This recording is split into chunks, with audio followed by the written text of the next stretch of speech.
Hello and welcome to another video from fantasyfootballscout.co.uk. Here we'll be looking ahead to Game Week 5 and find out the latest from this week's press conferences. Joining me to sift through the manager's quotes is Neale. Neale, welcome. Hello Joe, how are you doing? I'm doing very well. I'm very excited to be back with FPL after a seemingly forever international break, but we're back now, which is good. So you've been having a look at some of the press conferences. Now, one I'd like to start with, because I'm a Mkhitaryan owner, so I'm going to start with Arsenal here. So Mkhitaryan was on the bench last week. There's rumours of a falling out between Özil and the boss Emery. So what's the latest from the Arsenal camp, and in particular those key players, and include Lacazette and Aubameyang in that as well? Okay, well, Mkhitaryan wasn't mentioned by name. He tends to be ignored in these press conferences, but Özil seems to get a mention every week. And obviously a lot of questions were based around, do you get on with Özil? Is he, you know, have you got any problem with him? It was just Emery was reiterating that they got on really well, that he's got a very good relationship with him, and he's pushing him for improvements, all the sort of, you know, paying lip service.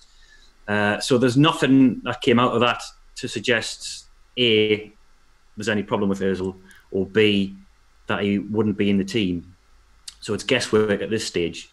I think we mentioned last time that Mkhitaryan was the only Arsenal midfielder who would play all the minutes. That's changed now. So we're in the dark really in terms of what the lineup's going to be this weekend. You would think, given what happened to Cardiff, that it would possibly stay the same, but you just never know with Emery at the moment. I think if you want to take advantage of this good run of fixtures that Arsenal have got, you've got to expect some rotation along the way. That doesn't fill me with confidence as a Mkhitaryan owner. I mean, do we believe him about Özil? I mean, because he was ill, injured, dropped. We don't know still. It could be either of them playing. It could be both of them. So we don't know.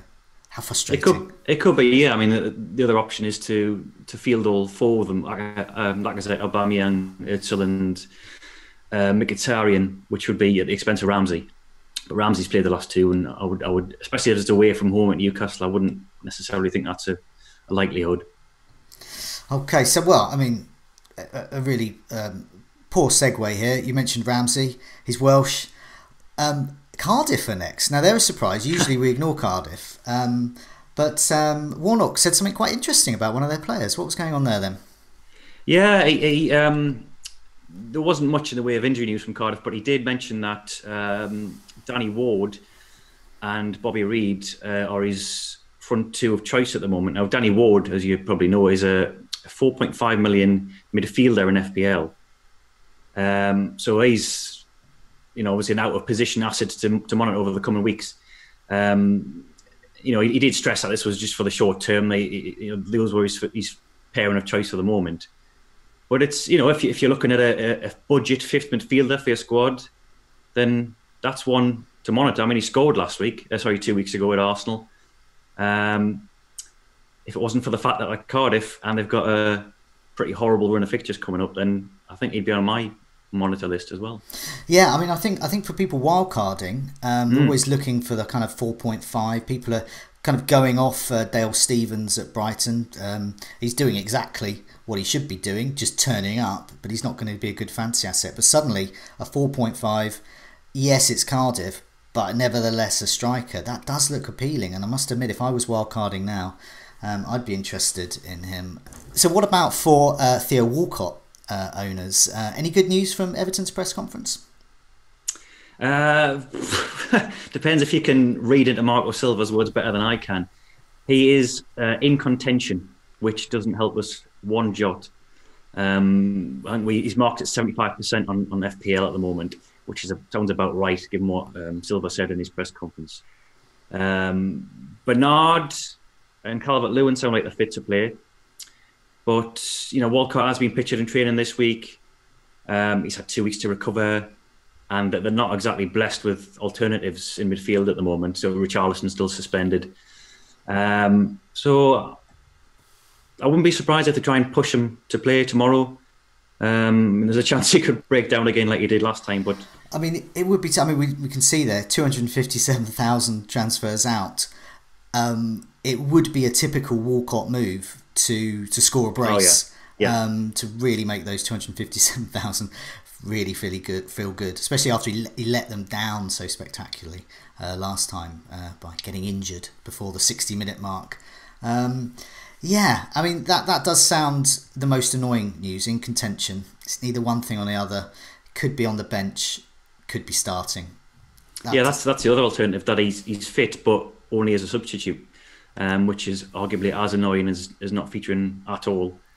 But it is West Ham on Sunday, and they are pretty wretched at the moment. So he could perform the ultimate troll, points from the grave kind of. Okay, points from the grave. Well, God, it is getting morbid. I mean, speaking as someone who's a bit depressing when he's interviewed as well, Jose Mourinho, what's he had to say at Manchester United, in particular around Luke Shaw, who went off with concussion, I think it was, or at least a head injury whilst playing for England. Any news there?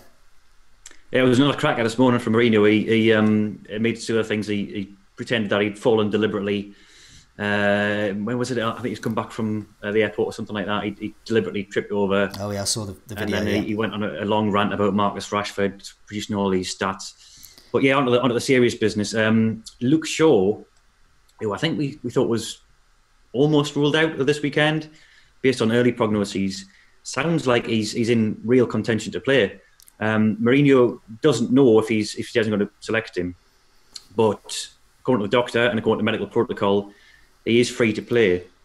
So he's served his, it's a 6-day period that you have to medically serve after you've had a concussion. Okay.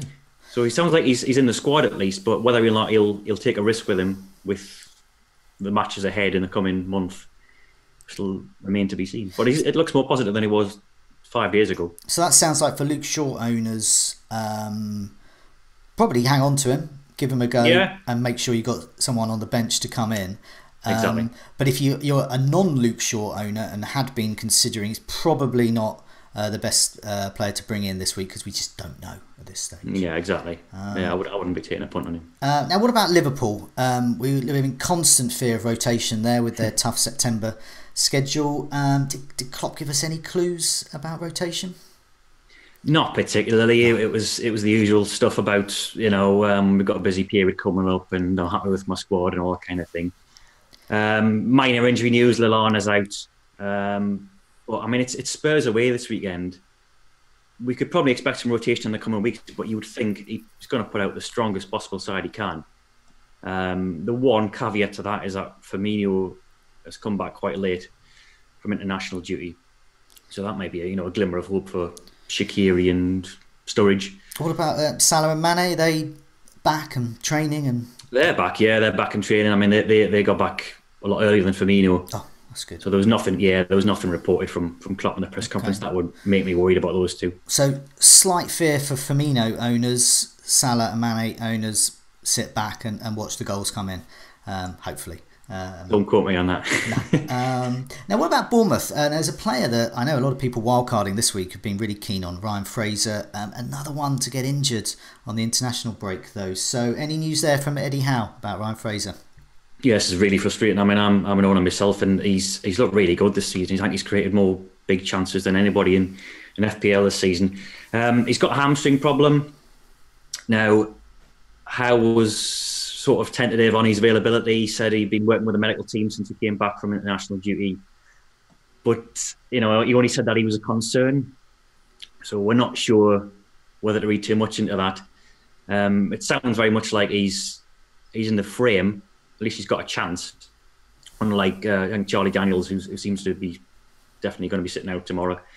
So yeah, I'm afraid I can't bring any conclusive news on Fraser. I wish I had some for myself, but I'd be prepared if you owned him for him to be a no-show, and much like Shaw to have something on your bench. So ready to come on. Stanilas is back, junior there. I mean, is he a kind of player that could rotate with Fraser anyway? Should we be worried about that in general?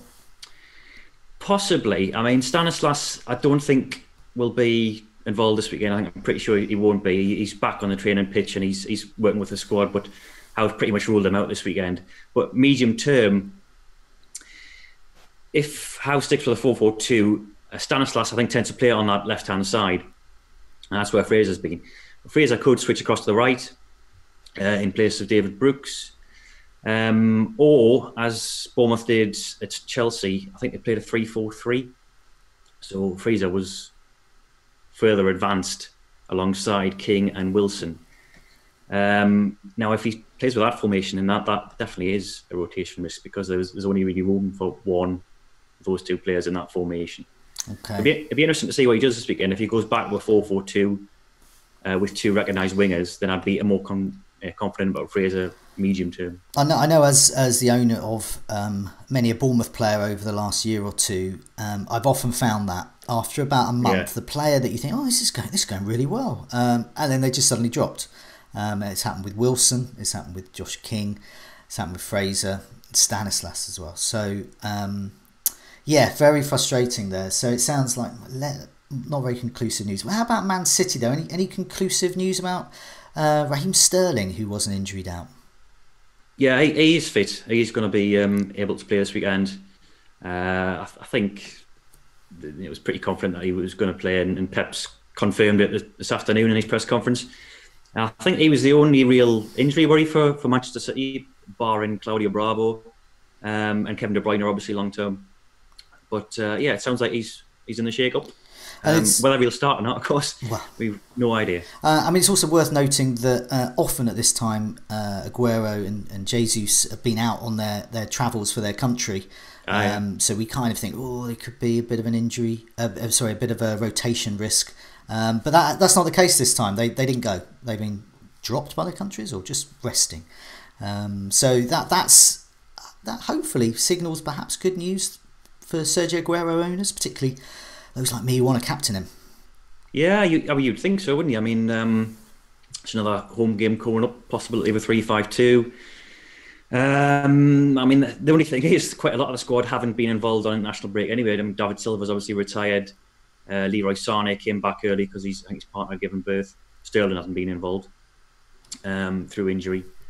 So, yeah, I wouldn't put my house on it, but I mean, given the form he's been in and the words Guardiola said about him over the past couple of weeks, and I really hope he's going to play. Great. We've got no reason to. So if we suddenly see a headline from The Guardian or other national newspapers who clickbait are available, if we suddenly see that, ignore it. Hopefully. Just don't click. Just don't look on the internet for a night or two. Any other key news? Another player's Zaha as well. So any news from Roy Hodgson about him?